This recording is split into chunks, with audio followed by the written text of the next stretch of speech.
Alright guys, this should be working now. I finally was able to, I think, remove the echo.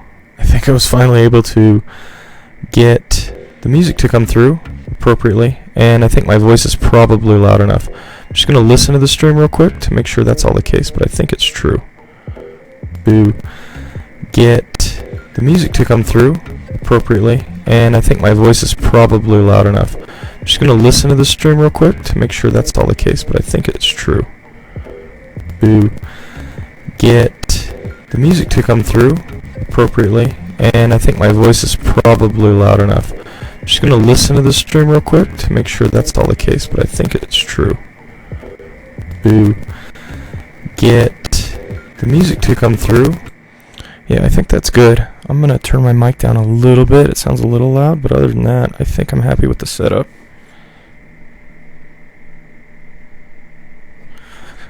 Alright, so as you guys can see, I got a new mic, which I'm excited for. I had to get a boom stand and everything to hold it up. So trying that out, and then I've also got a Monster Cat subscription now. So I can listen to a little music in the background. I'm trying to listen to chill stuff. I'm kind of vetting this as I go, but we'll see how that goes. I need to refresh it so that I can get my playlists to work.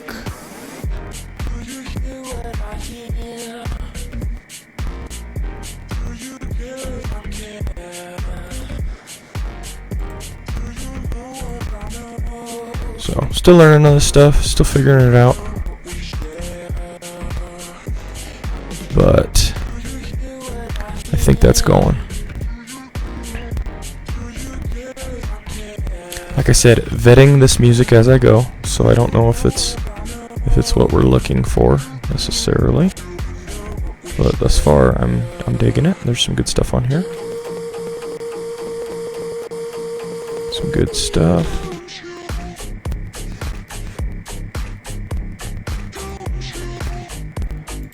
And it seems fairly easy to use, which I like. I'm trying to keep it more background oriented, not anything that's gonna be confusing while I'm doing sermon prep.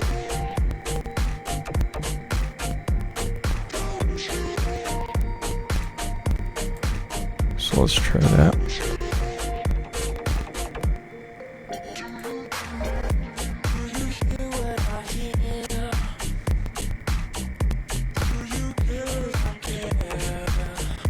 Yeah, I'm liking that. So, I don't know if you guys can tell, but it is currently 3:17 a.m. and I can't sleep. And so what do you do when you can't sleep? At least what I do is I do sermon prep. So, that's what I'm about to do. And you can see everything's real small because I got my 4K on. So, let me scale this program down. And program scaling 200%. Boom. Now everything looks visible, makes some sense. Like I said, got some music going in the background. And I'm just going to get some sermon prep done. I don't know how much progress I'll make, but I might as well take advantage of the fact that I'm awake. So, I've started a new series on spiritual warfare. And I did part 1 last week. I apologize for not streaming last week because it was a hectic week. I was very, very busy, and I was kind of unable to stream my whole process for that sermon, so I didn't get any of that out there. But the sermon went over fairly well. I was nervous about it because I did a topical sermon instead of my typical verse by verse, chapter by chapter, and we're studying spiritual warfare right now. So this week, I'm going to do another topical, which is going to be part 2. So I'm going to get that going, remove my anchor.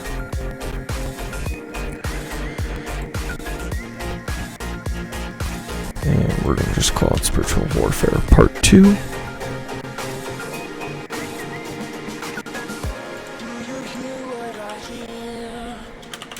And the cool thing, so I got this Monster Cat subscription. The cool thing about this music is that you subscribe to them and they allowed you to use it in your content. So on Twitch, YouTube, Mixer, with the music playing, they're not going to mute it for having copyright because I have a subscription to their model, so I can listen to this stuff in the background.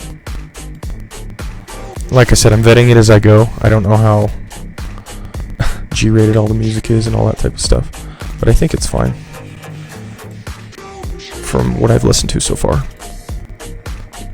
Okay, so we got Spiritual Warfare Part 2 going. Let me get my typical setup over here. Throw my notes on this side, and my books and things like this. And last week, let me just show you what I came up with last week. I ended up doing Spiritual Warfare Part 1 with 1 Kings 22:19-23 as my primary text.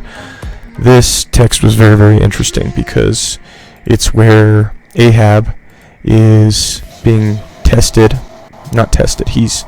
they need him to go to Ramoth Gilead and fight in a war there so that he actually dies in the battle. It's God's purpose and plan, and he basically needs that to happen. So that was that text, and I used it as my primary text, but I ran to a lot of texts, you can see. And that's what I was nervous about because I don't do that very often when I preach. So I ran to all these other texts, and it actually went really well. So I'm going to be doing a similar thing this week, but I'm going to be focusing on the ideas of the fall. So last week I just talked about the spiritual world in general, how it relates to the physical world, and some interaction there with some application. And now I'm going to go to the fall, and I think I'm going to talk about the fall in Genesis 3, but I think I'm also going to talk about the fact of the Nephilim in Genesis 6, and I think I'm also going to talk about the Tower of Babel. So I think all those things are going to come up. Also, give me feedback, guys, if the audio isn't mixed very well, if I'm too loud, the music's too loud, either of us are too quiet, please just give me feedback on that. I'm trying to get that balanced fairly well. And it'll change from song to song as well, I recognize that. So, I've mostly been using Mike Heiser as a template for preparing these sermons. He kind of gives me the ideas on some of the scriptures I want to go to and things like that. And I'm also going to open another panel of notes because I took a ton of notes when I read The Unseen Realm. And I feel like I want to utilize those notes as kind of a template because I wrote down a lot of ideas.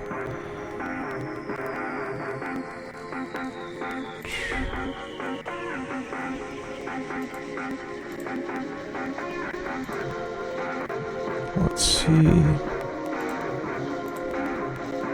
Here we go. Just notes.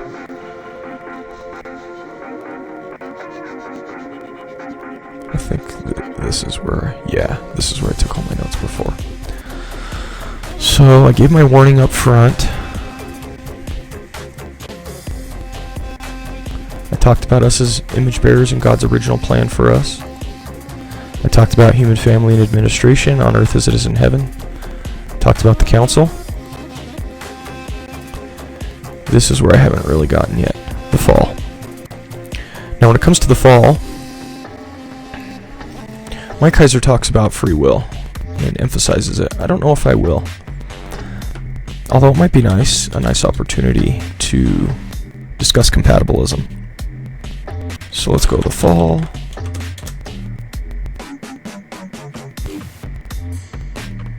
Knowing good and evil. He goes a lot into the Nakash. He says it's not really a snake, it's instead a reference to Isaiah 14. I don't know if I want to do that.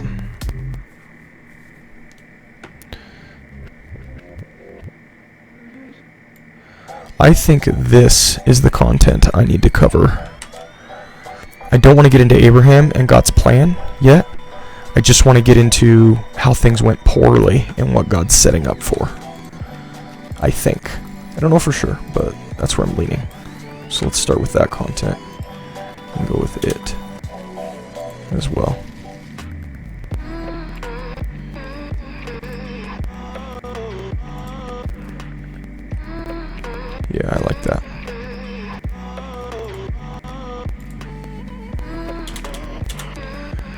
So I've got several verses here. And the way I'm going to frame it is there's more than one fall, right? There's the fall of humanity, but there's also the fall of the spirit world, and trying to tie all that in together. It'll come together very nicely at Babel, because at Babel, the human beings do something they're not supposed to do, and in the spiritual world, God is not happy with that as well. So I think that'll be a nice tie-in, but the question is how much of this to go into leading up to that. So that's essentially where I want to go to from my notes. Man, if I do all of this, I don't think I'm going to do all of this, but if I do all of it, this is going to be like a 4 or 5 week series. So let's just close that for now. And I'm going to glance through Mike Heiser's. What I've been doing, I read Unseen Realm, but I didn't read all of Supernatural. But I'm using Supernatural now as my template to come up with some of these ideas. And I'm going to see how many chapters of Supernatural tie into this. Bear with me real quick. I'm going to mute the song, and then I'm just going to check the sound real quick to make sure that everything's coming through well. Because at Babel, the human beings do something they're not supposed to do, and in the spiritual world, God is not happy with that as well. So I think that'll be a nice tie-in, but the question is how much of this to go into. Okay, sorry about that. I think the music's a tad loud, just a tad, and I'm trying to think if it's a tad loud for me in my ears. I kind of like the volume, so what I'm going to do is I'm going to go into my XSplit, and I'm going to reduce the sound volume coming out of my computer that's being streamed to you guys, so that should be a little bit better balance. Again, learning this as I go, figuring things out as I go, so I appreciate your patience with me on that.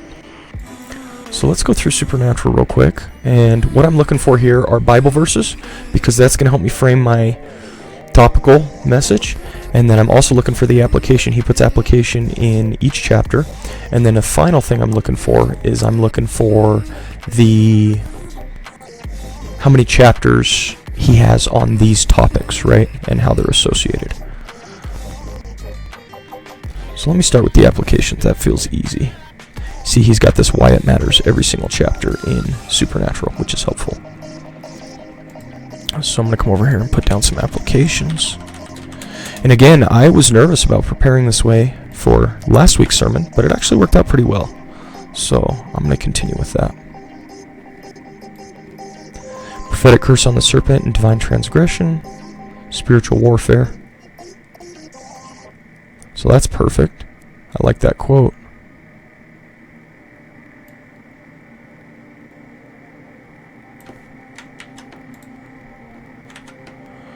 So I wonder if in this chapter he talks about Babel. Probably not, right? Here's his his cosmic geography and Babel. Oh, these are all going to be good. We're going to spend a lot of time in Deuteronomy 32.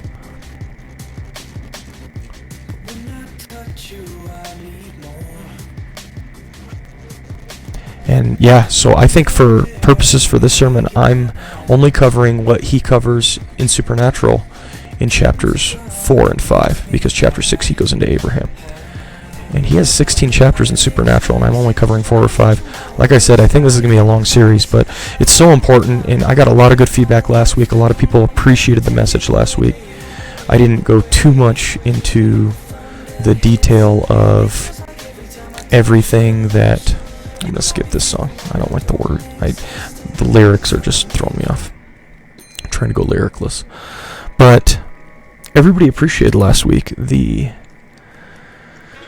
verses that I used. Everyone appreciated a little bit more insight into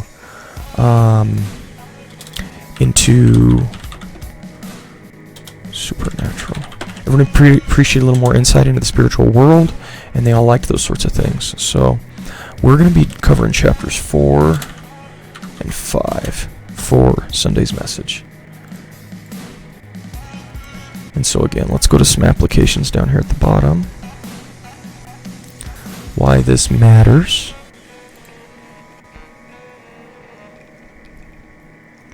God has divine competition when it comes to human destiny. That's an important one to point out. Again, it's warfare. It's a spiritual battle, right? There is competition. Now we know God is more powerful than Satan and the demons and all those things, but it doesn't mean that there's not competition. And so that's an important one to note. Again, I'm going to check the audio real quick, make sure this music isn't too loud. Give me 1 second, guys. To the detail of everything that... I'm going to skip this song. I don't like the word. The lyrics are just throwing me off. I'm trying to go lyricless. But everybody appreciated last week the verses that I used Okay, sorry about that, guys. I'm still trying to figure this out. I think my in-ear is a tad too loud as well, and I think if I balance that, it'll come through perfectly for you guys.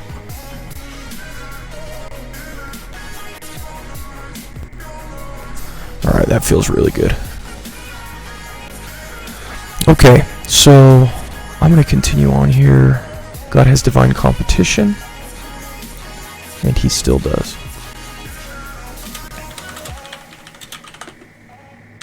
They're fighting over this stuff, right? It's important.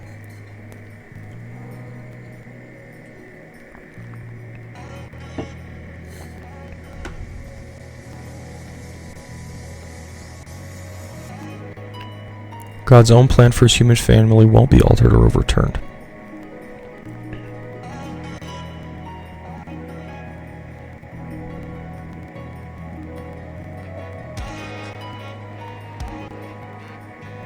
While the long war against God can be traced back to God's decision to create imagers, human and divine, God is not the cause of evil. That's an important one to note.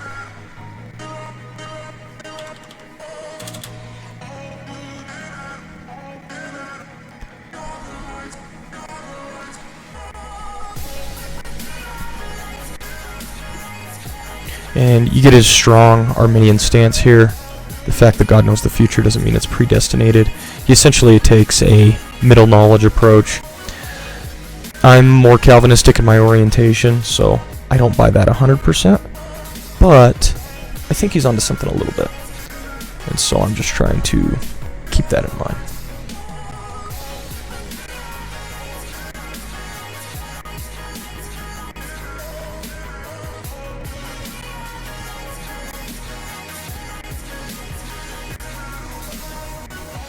Yeah, this is just his argument for middle knowledge.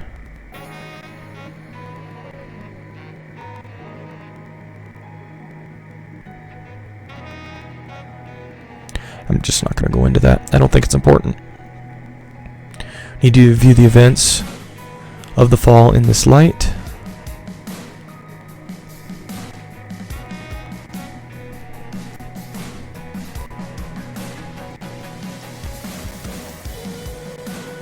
We can and should view the evil we experience in our lives and times in the same way. God foresaw the fall and was ready with a plan to rectify it.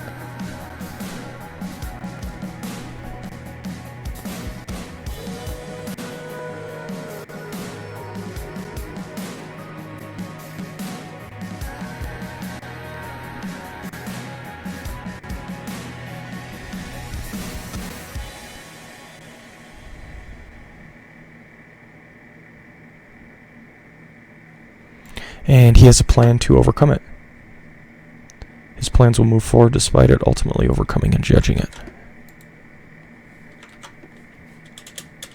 Perfect.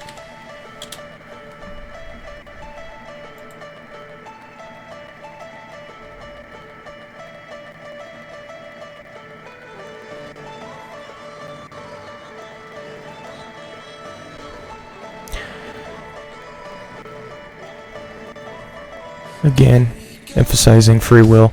I don't have a problem with free will in general and the concepts behind it, but overemphasizing it and saying that God had to do it this way, otherwise we'd be robots or things like that, I'm not as comfortable with.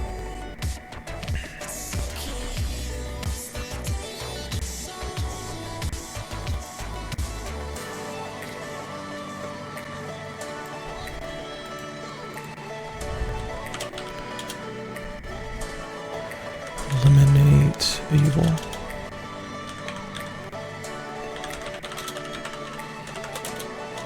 He will, but he's doing it in his timing alongside us. This is a big factor. God could snap his fingers and do whatever he wanted, but he wants to include us in this process, which is really cool. It's awesome that God does that. Okay, I think that's it for the application of chapter 4. Let's go to chapter 5 and see its application real quick. And then we're going to start piecing together the verses.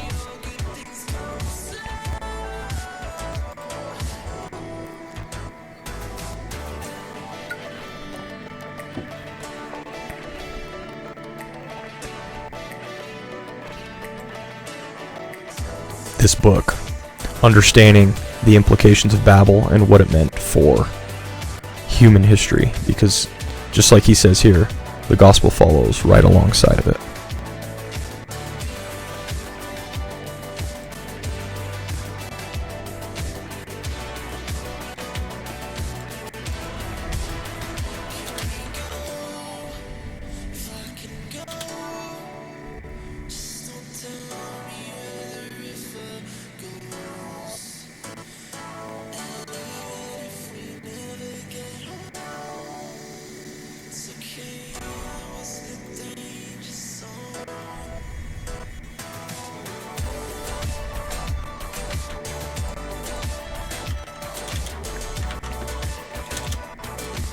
We need to view every congregation of true believers as holy ground.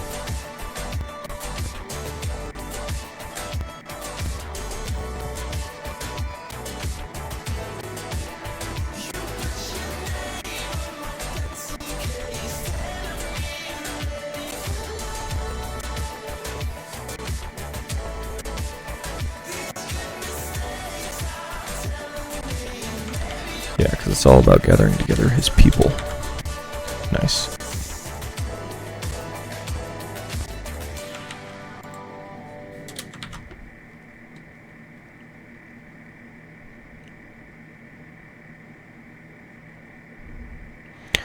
So I'm going to be spending a lot of time on the fall. And then I'm going to go into Genesis 3, Genesis 6, and I'm not exactly sure where Babel is, but Babel's going to be relevant as well.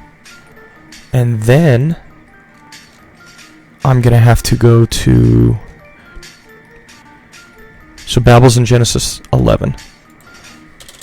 So Gen 3, Gen 6, Gen 11, and then finally Deuteronomy 32, because that's going to provide the information for Genesis 11. It's going to clarify what's going on. I might have to reference 2 Peter and Jude as well to discuss Gen 6 a little bit more.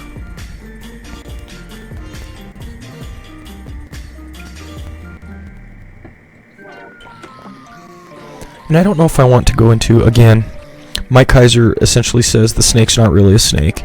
He goes to the Hebrew word nakash, and then he compares that to another word. And he goes into all this etymology and stuff. And one, I'm not as skilled in Hebrew etymology. And two, those cases are really hard to make from the pulpit to people. So I'm trying to be a little careful about that. It might be okay, but I'm just trying to be a little careful about that. So I may or may not go into that. But this is going to be my rough framework, I think, right here. Is we're going to walk through each of the falls. Genesis 3 fall, Genesis 6, Genesis 11, and then finally Deuteronomy 32 to tie back in. Let's see if that's his framework here in Supernatural.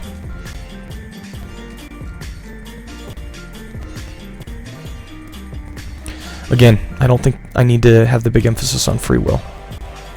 I let the text speak for itself on all that stuff.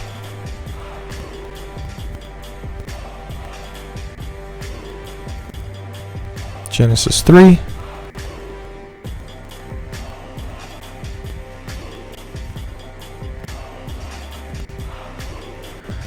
Ooh, Ooh, this is interesting. Some Christians presume, based on Revelation 12, there was an angelic rebellion shortly after creation. But the war in heaven described there associated with the birth of Messiah. The Bible gives no indication that, before the events of Eden, any of his imagers, human or divine, were opposed to God's will or were in rebellion. Circumstances changed dramatically in Genesis 3. Interesting.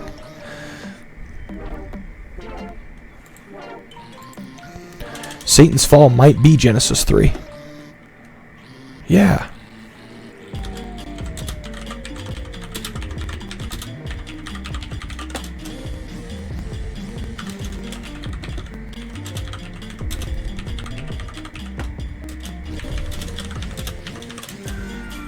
That's interesting.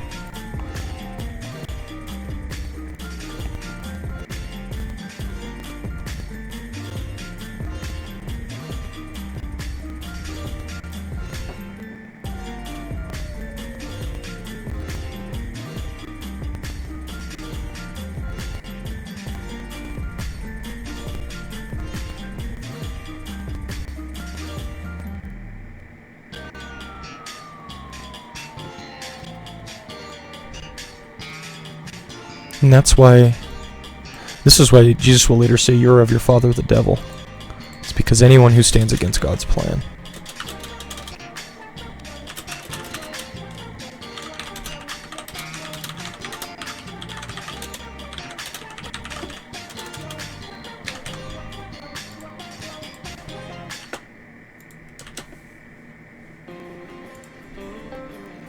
We've got the bad seed. That leads us to Genesis 6.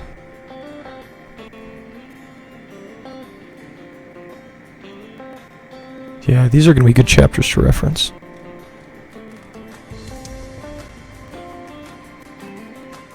Nice. Yeah, I think we typically assume that prior to the fall in Genesis 3, that the angels had already fallen. That there was some sort of supernatural thing that went down there. And I don't think there's any need to see that. We see God curse the serpent. I probably do need to go into the fact that it's not really a snake, or even if it is a snake, whatever's going on doesn't seem odd to them, right? I think that's fair.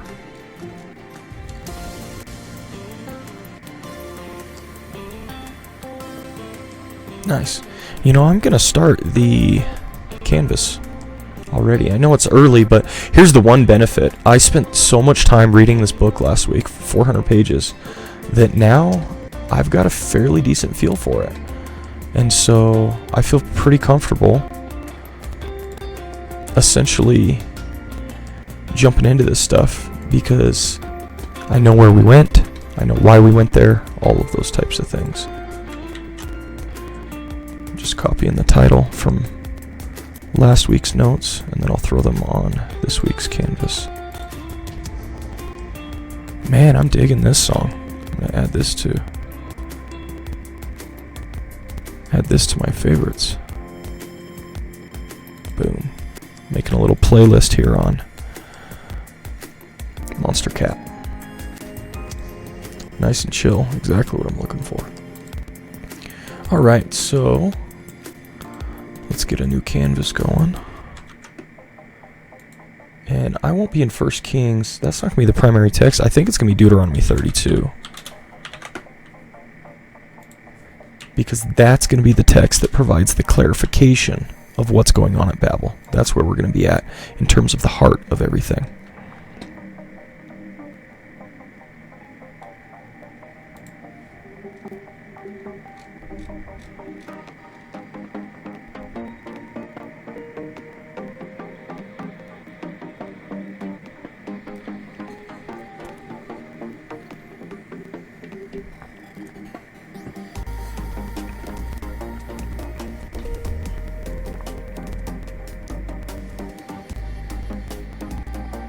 Yeah, there's going to be good stuff here. I think I'm going to be relying... I'm glad I read Unseen Realm, because there's a lot of detail there. But I think I'm going to be relying heavily on Supernatural for putting this sermon together.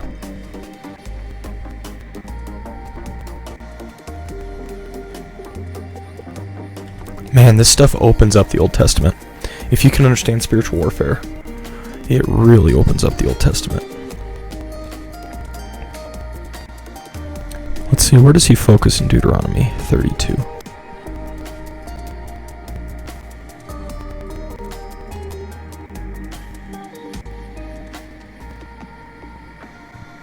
Digging this one too. It's 2 good ones in a row. Boom.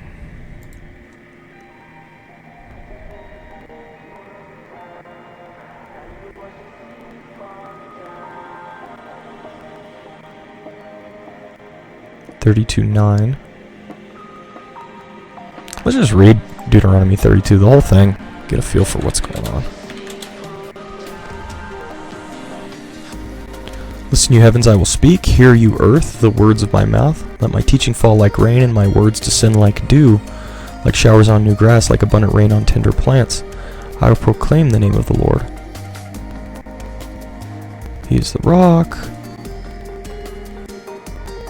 They are corrupt and not his children. To their shame they are warped and crooked generation. Is this the way you repay the Lord, you foolish and unwise people? Is he not your father, your creator, who made you and formed you? Yeah, it starts in 5, I think.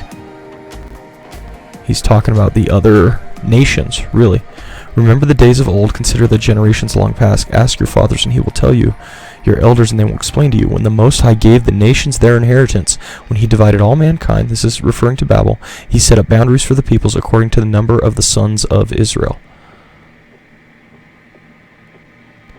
For the Lord's portion is his people, Jacob his allotted inheritance.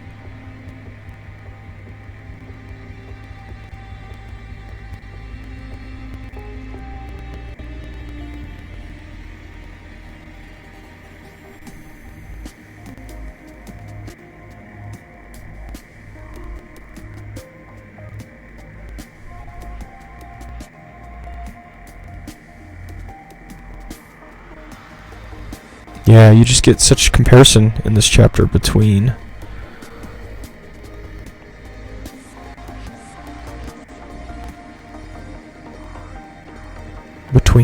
how God is dealing with his people and how the nations are run by their gods, essentially. Man, there's so much here. Okay, let's note every verse that could be relevant, and then we'll narrow it down from there. And this will help us get our primary text that we're going to go to.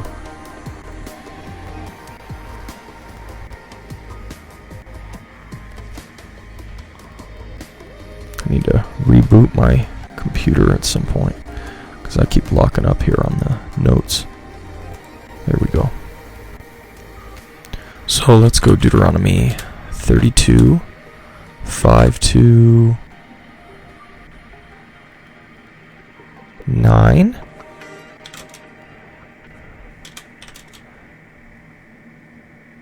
Five to 9.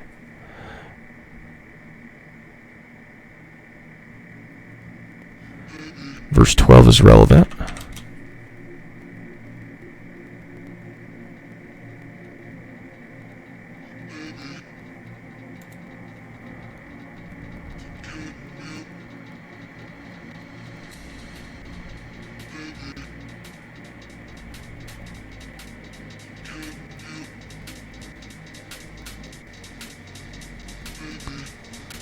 And then verses 15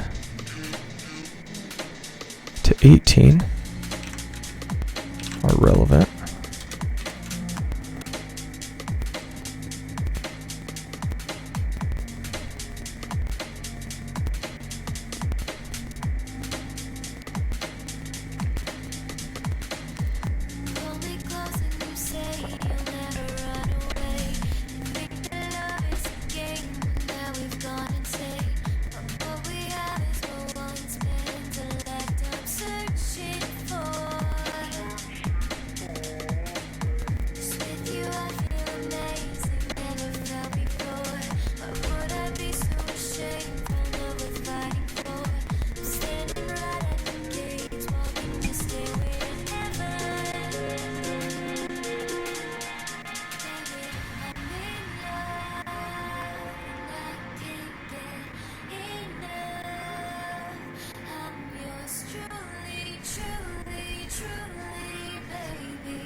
And now he's just, this is mostly prophecy. Because in Deuteronomy's time, I don't think all of these things had happened yet. It's basically just saying it's gonna happen. He knows it.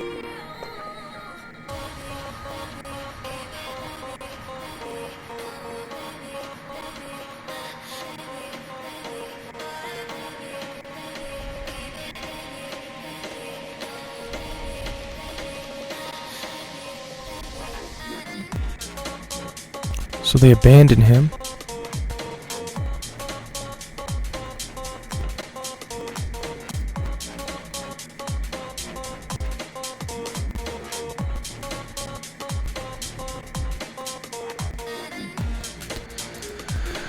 So 36 through...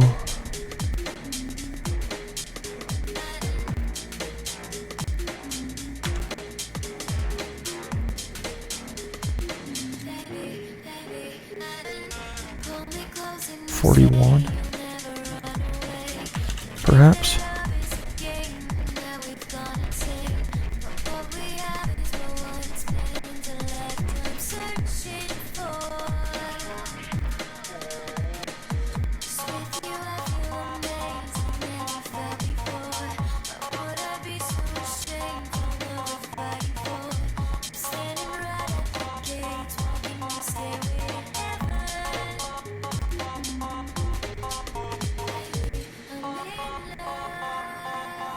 Wow, and verse 43 probably. I'll just take this to 43.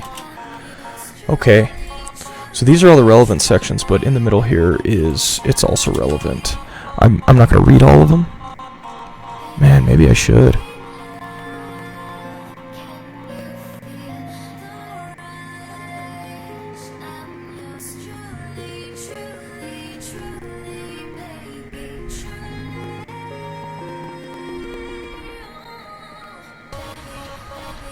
No, I don't think I should, because my sermon's going to focus on the fall, Genesis 6 and the Nephilim, Babel, and then going to point forward to where all this is leading to.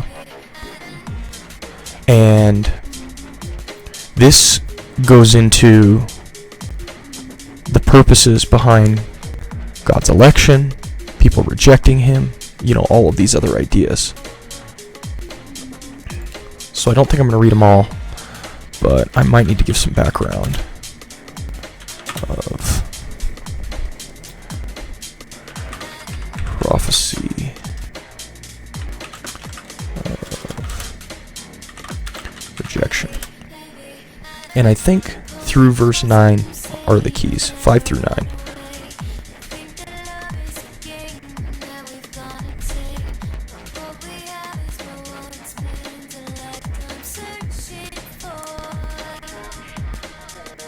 And Moses recited the words of this song from beginning to end, in the hearing of the whole assembly of Israel. He predicts their rebellion.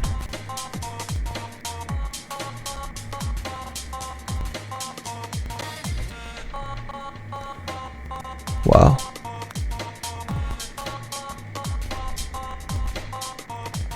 So what if I just made this my primary text? They are corrupt and not his children, to their shame. They are a warped and crooked generation. Is this the way you repay the Lord, you foolish and unwise people? Is he not your father, your creator, who made you and formed you? Remember the days of old, consider the generations long past. Ask your fathers, and he will tell you, your elders, and they will explain to you. When the Most High gave the nations their inheritance, when he divided all mankind, he set up boundaries for the peoples, according to the number of the sons of Israel. And I think one of Heiser's arguments is that sons of Israel here is not sons of Israel, but sons of God. No, for the Lord's portion is his people, Jacob his allotted inheritance.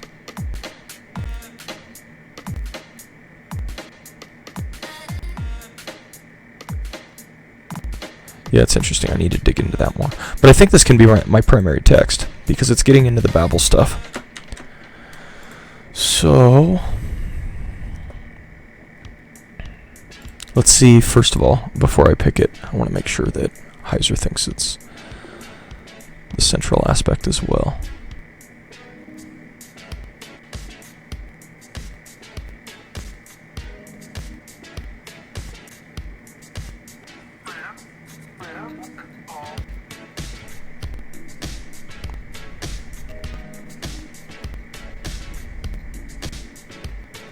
Some Bible translations have sons of Israel instead of sons of God, but Israel didn't exist at the time of the Tower of Babel. God only called Abraham after Babel. Sons of Israel can't be right. Sons of God is in the Dead Sea Scrolls and the oldest manuscripts. The ESV has it right. There we go.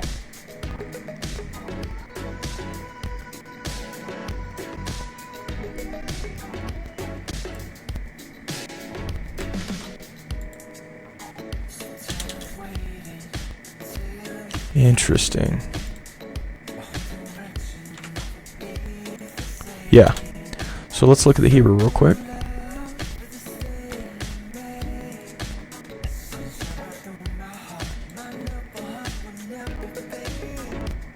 Bain Israel. So that's Israel.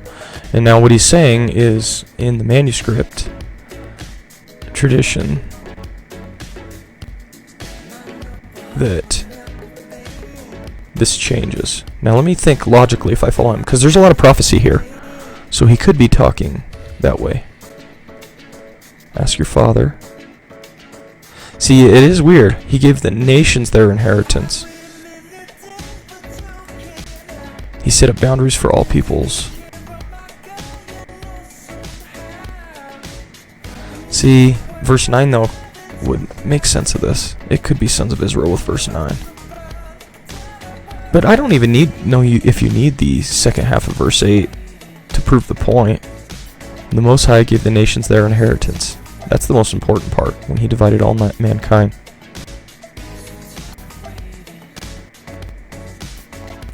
Let me look into... I need to do some research on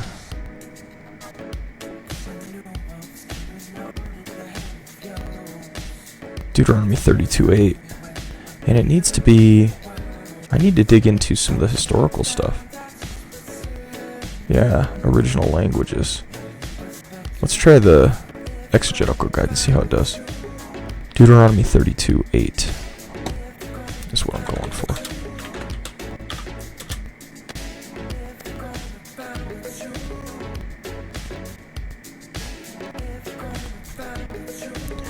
Here we go, textual variants.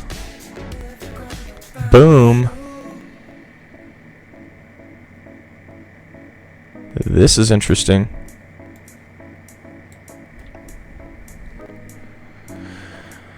Bain Israel, when the Most High apportioned the nations. The Dead Sea Scrolls replaced children of Israel with sons of God. The Septuagint substitutes angels of God for children of Israel. So the Dead Sea Scrolls and the Septuagint disagree.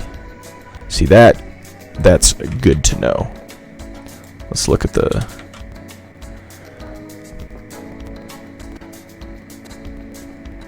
We need to look at the... Yeah, it's not copying unless I click around. It's slow to refresh. Now this is a Lexham document, Lexham textual notes, so they have a vested interest in supporting Mike Kaiser. But let's just look at the Septuagint real quick. No need to get crazy about it. Septuagint with Logos morphology would probably be fine.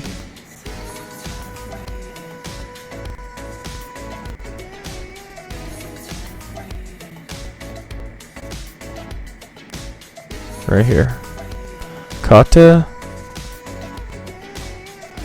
Arithmos number. Okay.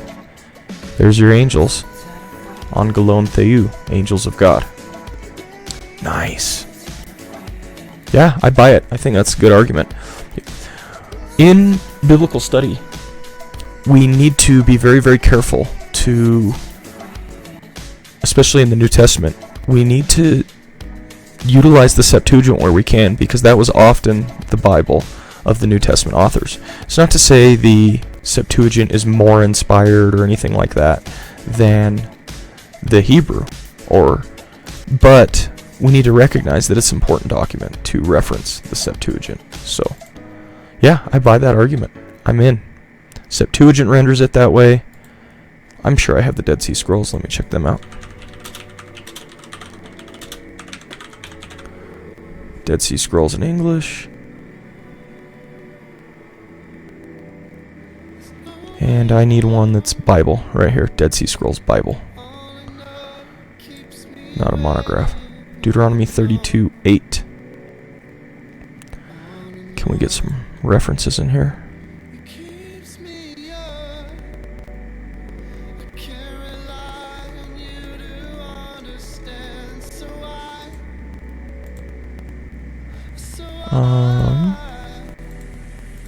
Oh, I just need to do this. Here we go.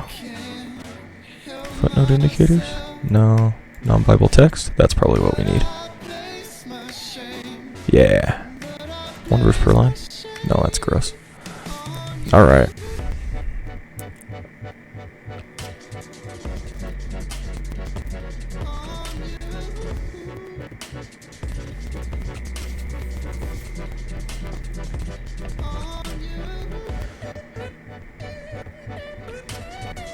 When the Most High gave to the nations their inheritance, when he separated humankind, he set the boundaries of these people according to the number of the children of God.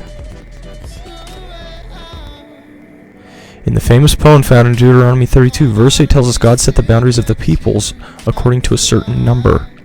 Following the Masoretic text in the Samaritan Pentateuch, most modern Bibles describe this as the number of the children of Israel.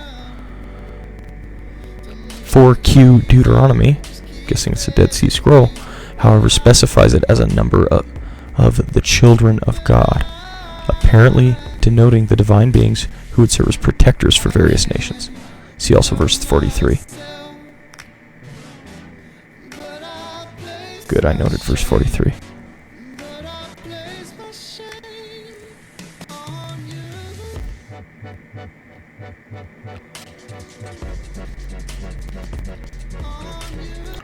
Rejoice, O heavens, together with him. Bow down to him, all you gods, for he will avenge the blood of his sons, and will render vengeance to his enemies, and will recompense those who hate him, and will atone for the lands of his people. And what does it say in the NIV? Oh, here you go. Oh man, this is so good. This is such good stuff.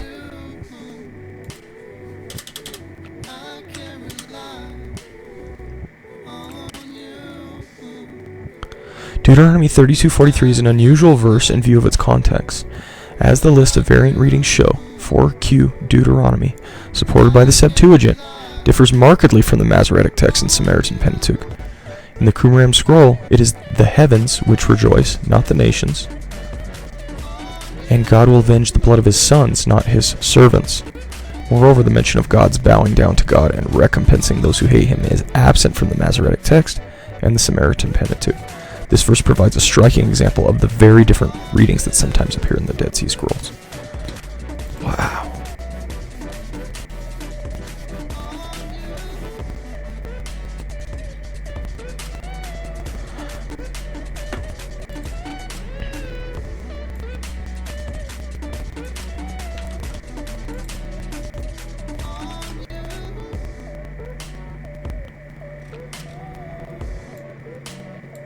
Let me turn on my copy citations for a second. Yes. Because I want to see who wrote this. I don't think they put Mike Heiser in charge of writing the Dead Sea Scrolls Bible. Martin Abegg and Peter Flint and Eugene Ulrich. These are the editors.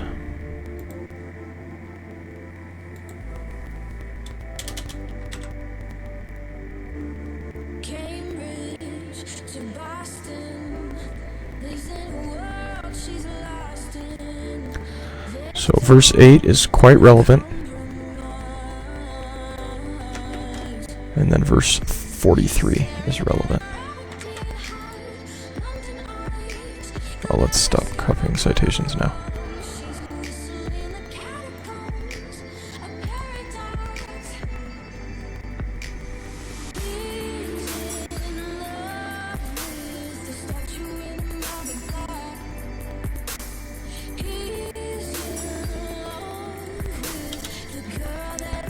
let's grab verse 43.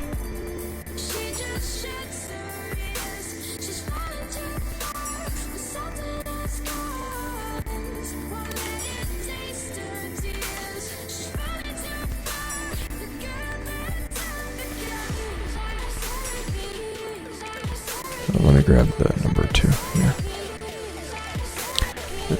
It sounds like I kind of like this song, but there's a lot going on. It's a little busy for reading.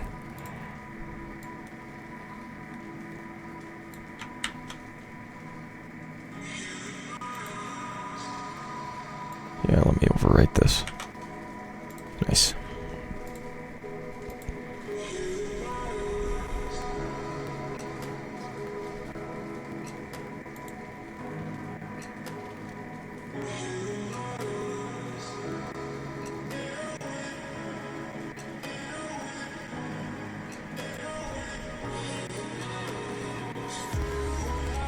Nice. This was great. The Dead Sea Scrolls Bible. Very helpful. And of course we already checked the Septuagint, so that's good.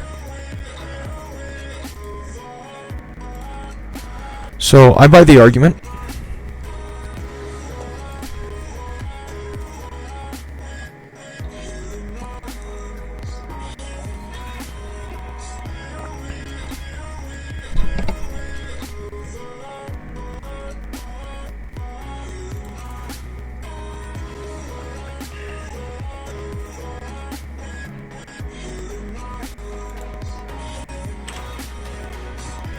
Now, I'm not going to push it as hard as Heiser does.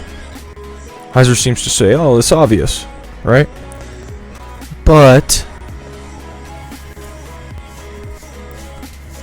what I think I can do is, I think something like that happened, and I think it's logical and makes sense of the rest of the Bible, that the nations would be serving these alternate gods and things like that.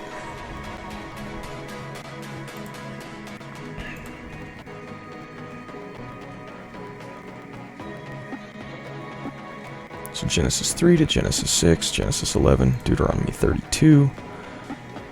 5 to 9 will be my primary text. I will explain the difference in verse 9, or verse 8.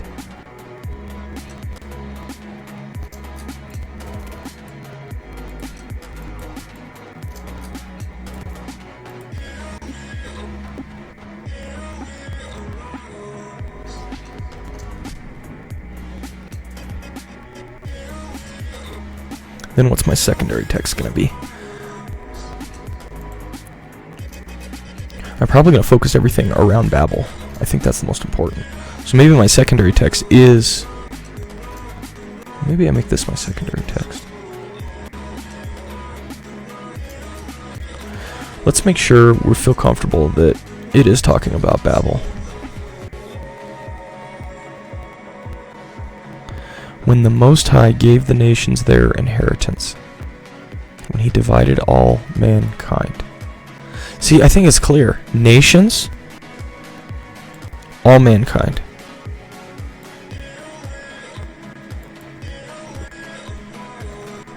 It wouldn't make sense. It's for the second half of verse 8. We're going from nations and all mankind.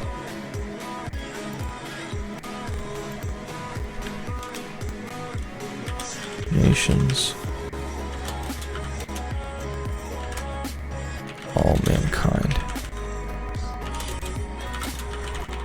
Doesn't make sense to switch to Israel. It's too early of a switch to Israel.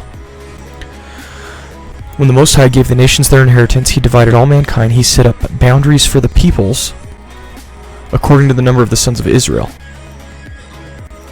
Now, if it's speaking about... Yeah, I don't think so. If it's speaking about, according to the number of the sons of Israel, it could be saying something like, the sons of Israel were supposed to rule over these nations. He set up boundaries for all the peoples according to the number of sons of Israel. So, what would the logical flow be? It would be, he gave the nations their inheritance when he divided all mankind. And then the sons of Israel, the 12 sons of Israel were supposed to rule over all the nations somehow, right? Maybe that was a long-term plan. If you're going to read it that way. For the Lord's portion is his people, Jacob his allotted inheritance. See, that doesn't make sense then. If you read this, if you try to read this 8a and 9, if you try to read an 8b to bridge 8a and 9, Sons of Israel doesn't make sense. It just doesn't. Now, if we go Sons of God, and he is talking about angels who are now demons or something like that, it ties in with... I think it flows a lot better. You just have a change of concept from 8b to 9. 8b ties in very well with 8a in that case, and then 9, of all of the nations, the Lord's portion is his people, Jacob his allotted inheritance. It's a specific nation. Yeah, I buy it. I buy the whole argument. I buy the sons of God, I buy the angels of God, I buy all of it.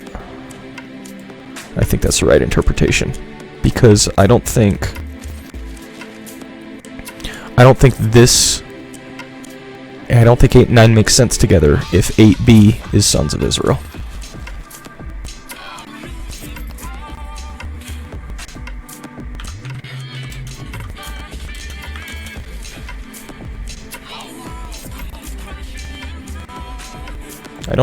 I don't take changing to the Septuagint or Dead Sea Scrolls, I don't take that stuff lightly, because I'm not a in-depth biblical scholar in that sense. But there's good evidence that the original rendering was sons of God or angels of God.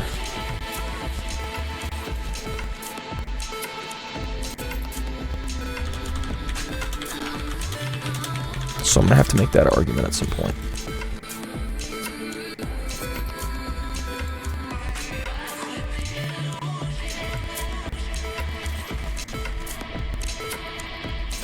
Okay. So I got a good flow. Let's put some of this down in the canvas, and then we'll probably wrap up here.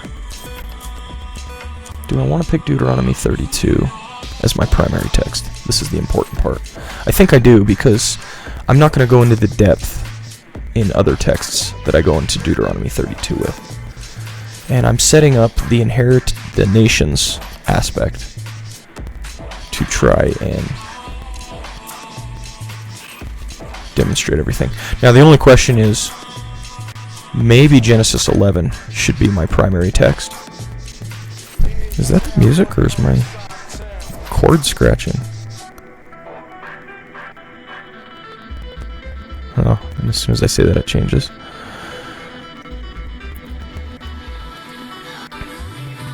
I think it might be better to go to Genesis 11, and then I can run to Deuteronomy 32 as an explanatory text. Let's go to Genesis 11 real quick. That might be my main text.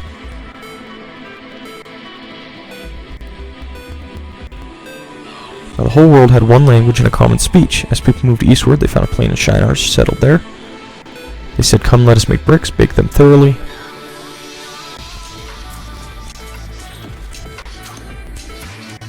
Yeah, it's the song. I'm going to skip the song because it's throwing me off. "Come, let us build ourselves a city." But the Lord came down to see the city, the tower the people were building. They will not understand each other, so the Lord scattered them from there all over the earth. They stopped building the city. That is why it's called Babel, because the Lord confused the language of the whole world. From there, the Lord scattered them over the face of the whole earth. I think this is my primary text. Genesis 11, 1 to 9. And then I'll go to Deuteronomy 32 in the middle to explain it. So Genesis 11, 1 to 9. Ooh, I'm digging this one.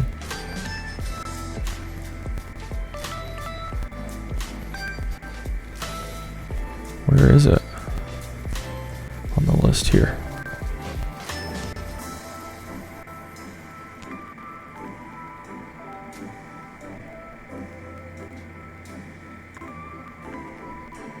There we go. Add to my playlist. Nice. Okay, let's get this thing going. Boom. Spiritual Warfare Part 2.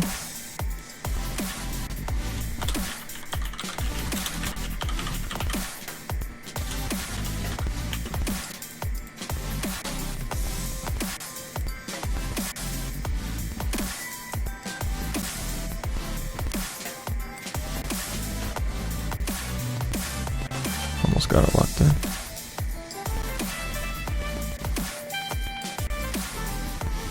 Boom. And now we got our intro over here.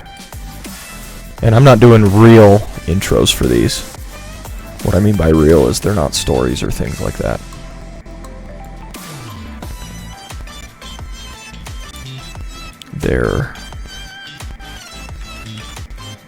We're jumping straight into the topic, straight into the text with all of these. And for this one, we'll put our main text, Genesis 11, 1 to 9.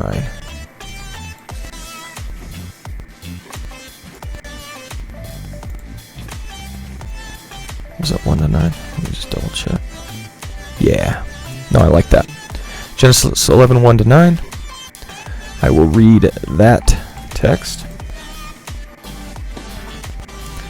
So I still need to come up with my leading question. I've been preaching these mostly inductively, just kind of getting some ideas as I go. So I need to figure out what my full question is. Let's see. Last week it was, what is the spiritual realm like and how does it relate to our realm? What's the spiritual realm like and how does it relate to our realm? So now I'm going to do something like, if the spiritual realm and physical realm are linked, how does the fall affect each? Something like that. I might change this, but that feels good right now. Whoa, shouldn't have done that. Just trying to go bold. There we go.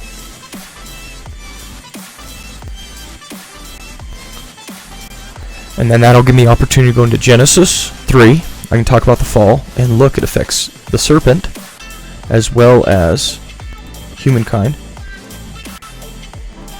And then I can talk about Genesis 6, where you see the physical and the spiritual realm interact again. And then finally Genesis 11. And that's going to be the hidden one where they're not recognizing. They're like, oh man. So my main points of contact are going to be the fall, Genesis 3. So I'll just code the fall.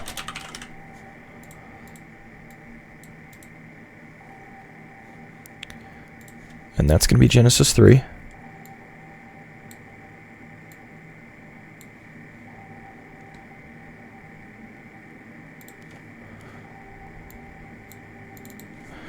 Genesis 3 is the fall. Then, second point will be not the fall, but let's see, what's this one? This one's going to be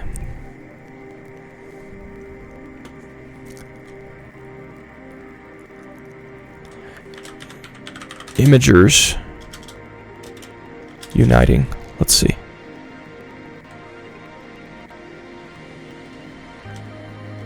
Fallen unity.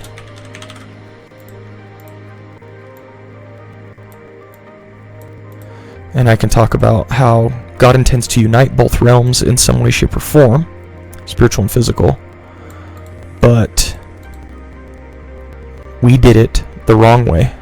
And it's really the spiritual being's faults. It seems like. I'm not trying to blame you guys, but, you know. I think we were mostly duped in that situation.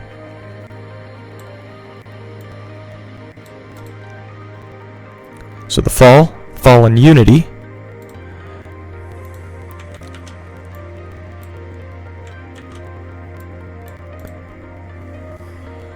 And that'll be Genesis 6. And then I can talk about fallen dominion.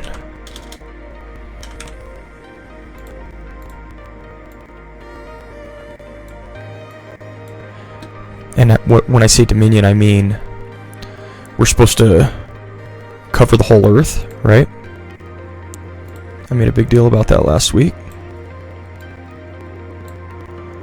And we tried to do it the wrong way in Babel, so that made God mad.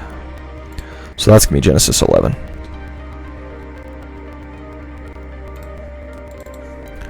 Gen 11. 1 to 9.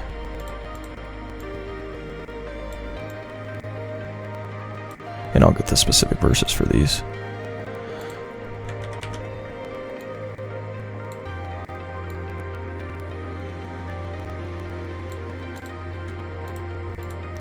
And then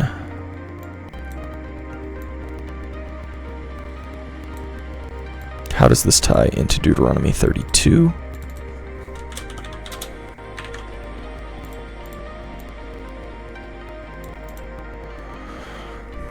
And then our applications.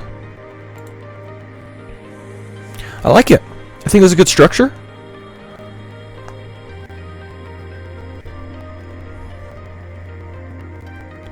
I think it's a good structure. In my intro, I can lead up to this question, and then I'll talk about the fall. It affects our two jobs. Our two jobs were to have dominion, and this is a little more hidden, but we were also supposed to work in tandem with the spiritual world to affect God's purpose and plan, and we screwed that up in Genesis 6. That I'll give some explanation on dominion with Deuteronomy 32, and then how God. I like this song too.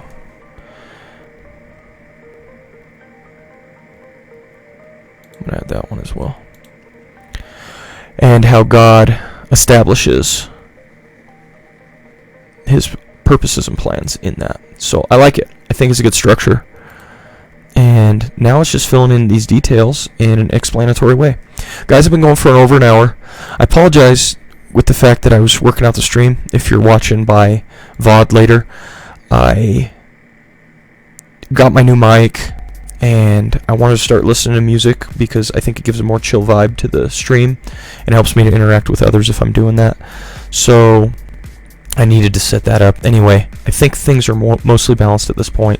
I apologize for not streaming last week, but I'm getting after it again this week, and I should be getting on a more consistent schedule soon. I got a new schedule at work, so I can establish that schedule. I can lay out what I'm going to be doing with my time, and then I can be more structured with all that. So I'm going to call it here. I hope you guys are having a good start to your week. Again, it's Tuesday morning. It's 4:30 nearly now, but just couldn't sleep and wanted to get this going. I hope you guys are doing well. You'll have a good week ahead of you, and hopefully I can interact with some of you guys later in the week. Take care. God bless. Bye now.